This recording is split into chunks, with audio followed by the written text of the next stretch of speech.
चलें जी, अब ये तो हमारे साथ अभी जिन गेस्ट ने ज्वाइन किया है दोबारा से उनसे बात करते हैं। अस्सलाम वालेकुम। या हुसैनी साहब ने हमें ज्वाइन किया है, बेहतरीन तज्जिया निगार हैं, स्पोर्ट्स के माहिर हैं। कैसे हैं आप सर? जी वालेकुम अस्सलाम और बहुत शुक्रिया आपका, थैंक यू वेरी मच मुझे ऑनलाइन। बिल्कुल कोई मसला नहीं है। हमें एक्चुअली ना ऐसे जो है ना वो ज़हीन माइंड्स की ज़रूरत होती है अपने पास, क्योंकि हमारी जब ऐसी गुफ्तगू हो रही होती है ना, हम उसमें इतना इतना ज़्यादा यानी कि आप समझ लें डेप्थ में चले जाते हैं कि हमें कोई ऐसा भी चाहिए होता है जो ज़रा हमें थोड़ा काम डाउन भी कर दे और ज़रा गुफ्तगू भी थोड़ी जामिया मुख्तसर सी अच्छी सी हो जाए। तो सर आपसे जानना चाहूँगी, जैसे अभी हम जिक्र कर रहे थे कि 2007 में पाकिस्तान को खासा अपसेट मिला था, अब दोबारा आगे हमारा टारगेट जो है वो वर्ल्ड कप का है और वर्ल्ड कप का जो स्क्वाड अनाउंस हुआ है उसमें हसन अली के ऊपर काफ़ी बात हो रही है कि उनका टीम में होना ज़रूरी था नहीं था। बैकअप पे अगर हसन अली को रखना था तो किसी और को भी रखा जा सकता था। तो आप क्या कहेंगे इस हवाले से? जी सबसे पहले तो आपने जो अपना इंट्रोडक्शन दिया उसमें आपने कहा कि हम लोग थोड़ा सा जज्बाती हो जाते हैं और हाँ।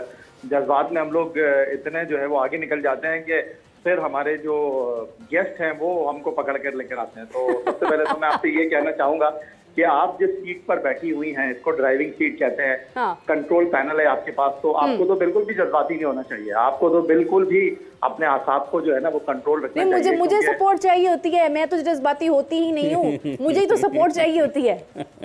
नहीं बिल्कुल आपको सपोर्ट ड्राइविंग सीट के साथ एक वो लेफ्ट साइड पे बैठा होता है ना कि तुमने सोना नहीं है वरना ड्राइवर भी सो जाएगा, मुझे वो चाहिए होता है अपने साथ। नहीं, आपको तो बिल्कुल सपोर्ट की जरूरत नहीं है। आप तो ऐसी ड्राइविंग सीट पर बैठी हुई है जहाँ पर आपने सवाल करना है और आपके गेस्ट ने जो है वो आपको जवाब देना है। क्या बात है, अगर कभी गेस्ट जज्बाती हो जाए तो फिर आपने जो है अब वो चीजों को और अपने मौजू की तरफ लेकर आना है। खैर ये तो एक मजाक की बात थी। हाँ। लेकिन जहां तक आपने सवाल किया है हसन अली को लेकर, बिल्कुल talk of the town Hasan Ali का सवाल है। और अगर आपको याद हो कदाफे स्टेडियम लाहौर में आयरलैंड रवानगी से पहले टीम पाकिस्तान के कप्तान बाबर आजम ने इस बात का खुलासा किया। हाँ। कि मैं भी सुन रहा हूँ और हसन अली की सिलेक्शन पर बहुत ज्यादा बात हो रही है और उन्होंने कैटेगोरिकली कहा कि जी हसन अली को हमने सिर्फ बैकअप के तौर पर जो है वो टीम का हिस्सा बनाया है और अगर हारिस रऊफ को दस्तयाब ना हुए तो फिर हसन अली बेहतर ऑप्शन होंगे। उनकी बात अपनी जगह, क्योंकि टीम उनको मैदान में खिलानी है, लेकिन ग्राउंड से बाहर बैठकर अगर हम जिन चीजों का अहाता कर रहे हैं, जिन चीजों का खुलासा कर रहे हैं, तो इस बात का अगर वो अच्छे तरीके से जवाब दे देते तो ज्यादा बेहतर होता।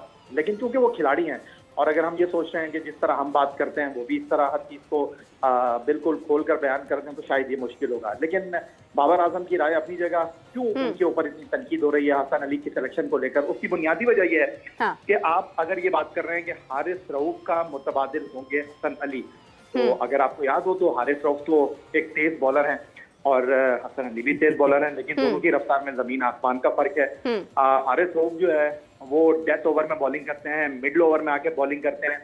हसन अली नई बॉल से बॉल डालते हैं और डेथ ओवर में वो बॉलिंग नहीं करते। फिर ऐसी सिचुएशन में जहां पर आपको मुतबादिल चाहिए हारिस रऊफ का, तो आई थिंक कि आमिर जमाल उनका ज्यादा बेहतर मुतबादिल हो सकते थे। बाबर आजम ये कहते हैं कि जी हमने इसलिए हसन अली को लिया है कि उनके पास तजुर्बा है। तो सवाल ये है अगर उनके पास तजुर्बा था तो वो 2 साल से टीम में क्यों नहीं थे, और अगर वो 2 साल से टीम में नहीं थे और अगर आपने किसी नए खिलाड़ी के साथ जाना है तो I think Aamir Jamal in condition में ज्यादा बेहतर हो सकते थे। ये वजह है जिसकी बुनियाद के ऊपर लोग सवाल कर रहे हैं, क्योंकि लोग भी अब क्रिकेट को समझते हैं। क्रिकेट इतनी ज्यादा हो गई है कि लोगों को भी अच्छे बुरे की खासी तमीज आ चुकी है, आप उनको इतनी जल्दी बेवकूफ नहीं बना सकते। अच्छा, क्रिकेट ज़्यादा होने के साथ साथ काफ़ी हद तक ख़राब भी हो गई है, इसलिए भी लोगों का ज़रा ज़्यादा जो ध्यान है ना वो क्रिकेट की तरफ चला गया है। और इसी के साथ आपसे एक और बात पूछना चाहूँगी कि बाबर ने जैसे कहा है कि एक्सपीरियंस्ड हैं हारिस, तो उनका टीम में होना ज़रूरी था, तो क्या हम एक्सपीरियंस्ड प्लेयर्स के साथ ही जाते जाएंगे अगरचे उनकी फॉर्म भी शायद ठीक ना हो या वो इंजर्ड भी हों, लेकिन हम ये रिस्क बार बार लेते रहेंगे और यंगस्टर्स को मौका नहीं देंगे? देखिए बाबर आजम ने टीम खिलानी है, सिलेक्शन कमेटी वो फैसला करेगी जो टीम के मुफाद में बेहतर होगा। शायद हम यहाँ बैठकर ज्यादा आसानी के साथ गुफ्तगू कर सकते हैं, आप स्टूडियो में बैठकर सवाल कर सकती हैं, लेकिन ग्राउंड में हीट को फील उन्होंने करना है। जो सबसे इम्पोर्टेंट चीज है वो ये है कि मुतमईन नहीं कर पाए ना वो कि हसन अली का सिलेक्शन किस बुनियाद पर हुआ है। और इस वक्त मोहम्मद आमिर जब टीम में वापस आए हैं, इमाद वसीम नया बॉल कर सकते हैं, साइम अयूब की शक्ल में आपके पास नए बॉल का बॉलर मौजूद है जो 1-2 ओवर डालकर आपकी टीम को जो है वो एक सहूलत फराहम कर सकता है। फिर उसके बाद शाहीन शाह अफरीदी हैं, फिर उसके बाद आपके पास नसीम शाह फिटनेस मसाइल को पीछे छोड़कर टीम में हिस्सा बन गए हैं। हाँ। तो ऐसी सिचुएशन में आपको, मैं समझता हूँ कि आमिर जमाल को हारिस रऊफ के साथ टीम का हिस्सा बनाना चाहिए था। मैं ये नहीं कह रहा कि अब्बास आफरीदी को टीम में नहीं होना चाहिए था, क्योंकि अब्बास आफरीदी एक विकेट टेकिंग ऑप्शन है। अब हाँ। उन्होंने ये जो बात की कि जी जमान खान को हमने इसलिए नहीं लिया कि हमारे पास नई गेंद से बॉल करने वाले हैं, मैं इस बात से इत्तेफाक करता हूँ कि चलें ठीक है, उन्होंने ये जो बात की मैं उससे 100% इत्तेफाक करता हूँ, लेकिन हसन अली के मामले में वो मुतमईन कर नहीं पाए हैं। आमिर जमाल की जहां तक मैं बात कर रहा हूँ, इसीलिए भी मैं आमिर जमाल की बात कर रहा हूँ क्योंकि आपके पास छक्के मारने वाले बैट्समैन नहीं है मिडिल ओवर में आकर। तो आमिर जमाल को आप एक टास्क दे सकते थे। इस सिलेक्शन कमेटी में अब्दुल रजाक मौजूद है, जिनको 99 वर्ल्ड कप में वसीम अकरम ने 1 डाउन बैटिंग कराई थी। उनको एक टास्क दिया गया था कि उन्होंने जाकर ब्लॉक करना है, विकेटें ना गिरें। इस वक्त आपकी टीम को ऐसे बल्लेबाज की जरूरत है जो मिडिल ओवर में आकर अटैक कर सके। आमिर जमाल ने पीएसएल में भी अपनी इस सलाहियत को, एबिलिटी को शो किया है। ऑस्ट्रेलिया की एक मुश्किल कंडीशन में उन्होंने एक बॉलर और बैट्समैन की हैसियत से अपने आप को प्रेजेंट किया है। आप उनको एक सरप्राइज वेपन के तौर पर इस टीम का हिस्सा बना सकते थे कि सामने टीमों को वो सरप्राइज कर सकें, लेकिन उन्होंने नहीं किया, इसीलिए सवाल होता है। बिल्कुल सही। हाफिज साहब, अच्छा याया भाई, मुझे बताइएगा कि जब हम पाकिस्तान टीम की सिलेक्शन की बात करते हैं, बिल्कुल आपने ये मुताद्दिद मौक़ा पर ये भी कहा होगा यकीनन कि ये बहुत मुश्किल काम है, और मुश्किल काम से मुराद ये कि इससे लोग कभी भी खुश नहीं हुए। ये गुज़िश्ता चंद बरसों में और इस मरतबा भी जब टीम सेलेक्ट हुई है, ये जो दोस्ती यारी वाले बातें हैं, ये आपके ख्याल में इस मरतबा भी क्यों हैं? यही प्लेयर्स हैं ना गुज़िश्ता चंद बरसों से खेलते हुए, लेकिन अब की बार भी वही प्लेयर्स हैं जो इससे पहले मुंतखब होते थे। तो ये जो दोस्ती यारी के ऊपर सिलेक्शन होती है, जिस हवाले से बात होती है, तो आपकी इस हवाले से क्या राय है? हाफिज साहब, दोस्ती यारी हर फील्ड में है। रिश्तेदारी में भी दोस्ती यारी है, आपकी क्रिकेट में भी दोस्ती यारी है, आपकी जर्नलिज्म में भी दोस्ती यारी है। आप इससे इनकार नहीं कर सकते। आपकी जिसके साथ कंफर्टेबल लेवल होता है, आप उन क्रिकेटर्स को अपने शो में ज्यादा मौका देते हैं, उन साथियों के साथ आपकी ज्यादा अच्छी अंडरस्टैंडिंग होती है। दोस्ती यारी बिल्कुल, इसमें कोई बुरी बात नहीं है, लेकिन अगर परफॉर्मेंस की आप बात करेंगे ना, दोस्ती यारी पर आप किसी को एक बार मौका दे देंगे, 2 बार मौका दे देंगे, लेकिन अगर आपकी परफॉर्मेंस इफेक्ट करेगी ना, तो फिर आपके लिए मुश्किल हो जाएगा। अगर आप किसी अपने दोस्त को जो है वो इसीलिए मौका दे रहे हैं कि आप शो होस्ट कर रहे हैं, 1-2 बार तो आप उसको बुला सकते हैं, लेकिन आपको रिजल्ट चाहिए। अगर वो सतही बातें करेगा, अगर वो नॉलेज के साथ आपके व्यूअर्स को मुतमईन नहीं कर पाएगा, तो फिर आपकी दोस्ती यारियां पीछे रह जाएगी, आप अपना शो खराब नहीं करेंगे।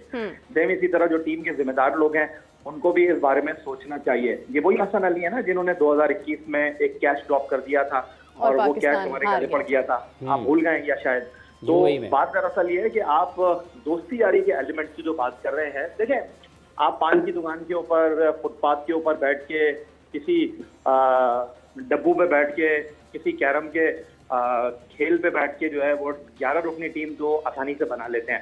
सिर्फ 2-3 प्लेयर ऊपर नीचे होते हैं, और वो 2-3 प्लेयर जो है ना, वो पुश के ऊपर टीम में आते हैं, किसी की पसंद नापसंद के ऊपर टीम में आते हैं। इससे आप इनकार ही नहीं कर सकते, इससे मैं इनकार नहीं कर सकता। लेकिन जब खुदा न खास्ता कभी आपकी टीम परफॉर्म नहीं कर पा रही होती है, कॉम्बिनेशन का मसला होता है, आपको उनको मौका देना पड़ता है, तो फिर आटे दाल का भाव आपको पता चल जाता है, आपके दांतों के नीचे से पसीना आने लगता है, आपको चने चबाना जो है वो मुश्किल हो जाता है। तो ये वो एलिमेंट है जिसकी बुनियाद पर आपने दोस्ती यारी की बात की। हम जो देख रहे हैं, दोस्ती यारी हर टीम के अंदर होती है। दोस्ती यारी का जो एलिमेंट है वो पसंद नापसंद का एलिमेंट हर टीम में होता है। MS धोनी कप्तान बने तो वो हरभजन सिंह को लेकर आए, RP सिंह को लेकर आए और रविंद्र जडेजा को लेकर आए, लेकिन उन्होंने परफॉर्म भी किया।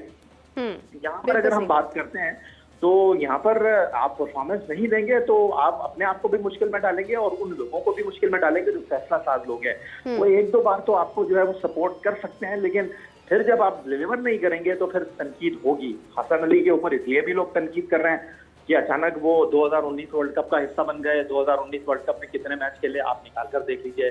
2023 वर्ल्ड कप में अचानक वो टीम में आ गए, कितने मैच खेले वो निकाल कर देख लीजिए। अब आपने उनको मुतबादिल के तौर पर टीम का हिस्सा बना लिया है। तो पाकिस्तान क्रिकेट नहीं, दुनिया की क्रिकेट में, दुनिया के मुख्तलिफ शोबों में ऐसे 1-2 कैरेक्टर होते हैं जिनको आप डिस्कस नहीं करेंगे तो बात कैसे आगे बढ़ेगी।